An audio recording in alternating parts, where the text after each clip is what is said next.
আমি স্বপ্না রাবিয়া, তোরা শোন, আমার মাসিক ইনকাম যদি তোরা শুনে তোরা পাগল হয়ে যাবি। আমার আর আমার জামাই মাসিক ইনকাম যদি জানো, মিডিয়ায় কাম করে তারা কি মানুষ না? এই স্বপ্না শোন, আমি একটা কথা বলি, অনেক ইয়া করছি, তুই কি বেড়া মানুষের মুখ দেখাস না? খালা দেখে কিন্তু বাচ্চা গেলি, নাহলে আমি তোরা ঠাস করে ওই দিন দুইটা চক্কর মাইরা আমি তোরা একদম ইয়া করে দিতাম।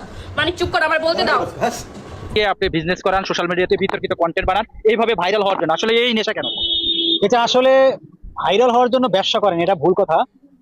মানুষ চাকরি করে না, এই মেয়েরা চাকরি করে না, ও চাকরি একটা জব করতেছে, এটা ব্যবসার কি হলো? বড় এটা আমি ডিভোর্সের কারণটা কি এখন বলতে ডিভোর্স হয়নি, আমি বললাম না, এটা এখন আমি বলতে চাচ্ছি না, এটা আমি পরে বলবো। মানে এটা এখন থাক, এই বিষয়টা এখন আর মামার সামনে নিও না, কজ আমি এখানে আমার ব্যাপারে কথা বলতে আসছি।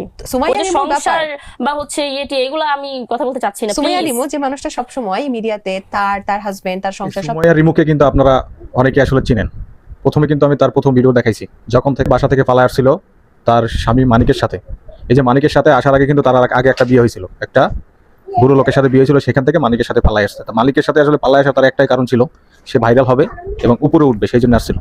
তা প্রথমে এসে কিন্তু মানিকের সাথে ভিডিও তৈরি করছে, ব্লগ ভিডিও তৈরি করছে, বাসার ভিতরে যত নোংরামি উল্টাপাল্টা ভিডিও কিন্তু তৈরি করছে।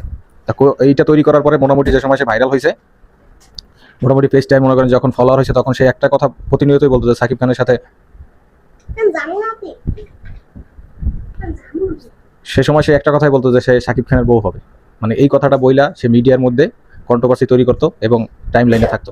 তো একটা পর্যায়ে আসলে হয় কি, মনে করেন যে মিডিয়া আইসা ফেসবুক ইউটিউবে টাকা পাইয়া তারপরে লাস্ট পজিশনে সে কি করলো, তার হাজবেন্ড মানিককে ছেড়ে দিল।